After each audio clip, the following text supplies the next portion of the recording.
Hi, it's Vic. Welcome back to my channel, and today I'm sharing with you on how to make a shaker card. So for the card today, I'm using the Uniquely Creative Stitched Windows 3 frame die, and I'm just die cutting this out, and I've got some white cardstock. And you're also going to need a piece of acetate, which you'll then need to trim down to fit your die. The next step we're going to be doing for the shaker card is applying some PVA glue all around the edges of your die cut panel, and then once that's done we're going to place the piece of acetate over the top, and then we're just going to press the piece of acetate down quite firmly and wait for this to dry. And that's the first part of the shaker card complete. Next we're moving on to our stamped images, so we're using the My Platypus Stamp set, which is released today, and I'm going to be going ahead and just quickly showing you how I coloured them in. So I've listed all the Copic markers for you if you want to use the same colour scheme, and these are really sweet and they're super easy to colour, so you can use your watercolours too, or pencils.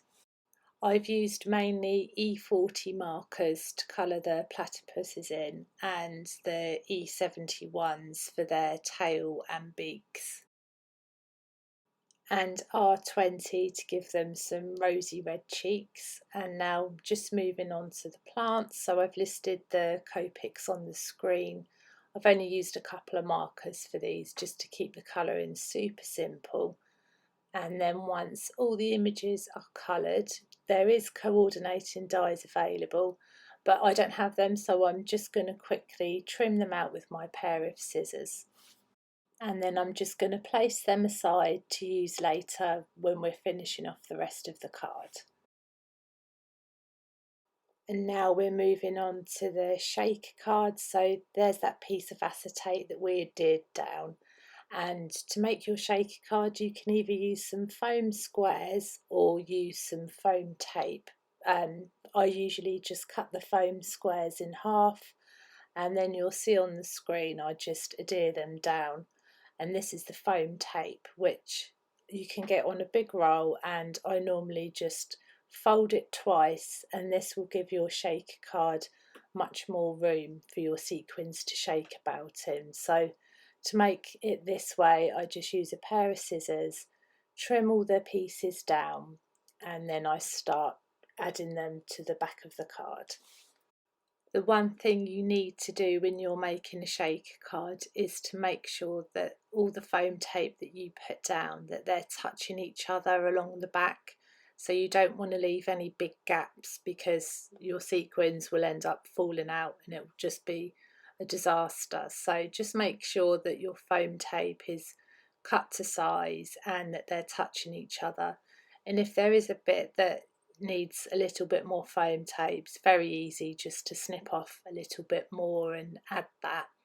And now we don't have to do this bit, but I wanted to show you how you can add different colour sequins. So I've just added some more foam tape along the top bits of the die cut panel, and I'm adhering some foam tape to that so we can have different coloured sequins showing through the windows. However, if you didn't want to do this, then you just go around the edges and the top part of the die cut and fill up your card with sequins. It will still look really pretty.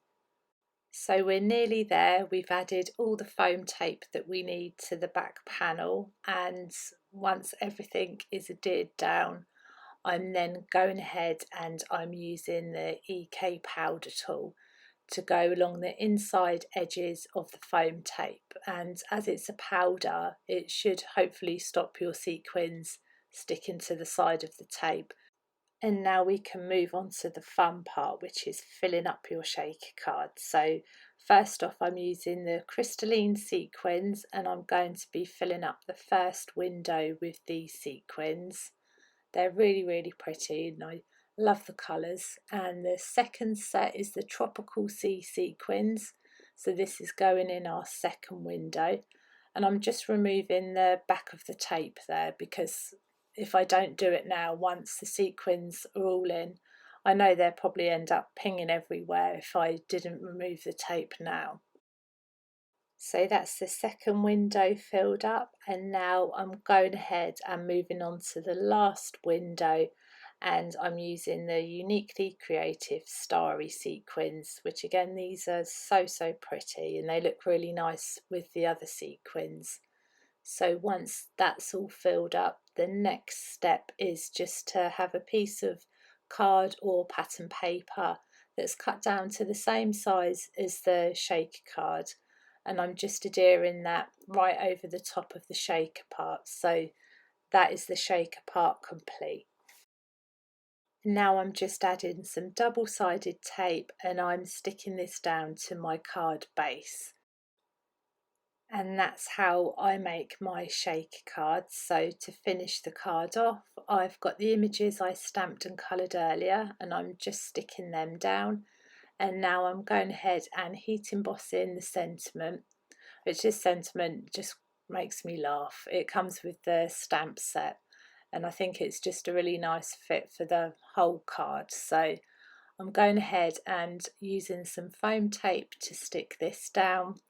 And then the last part of the card, I've got some more sequins, and I'm just using some PVA glue and this little pokey tool which picks up the sequins, and I'm just adhering them down on the cards. And the last step is to add the little flies, which you will see on the end card, and that's how I make a shaker card. So thank you so much for watching. I hope you enjoyed the video, and I will list everything I used in the description box. Thanks, bye.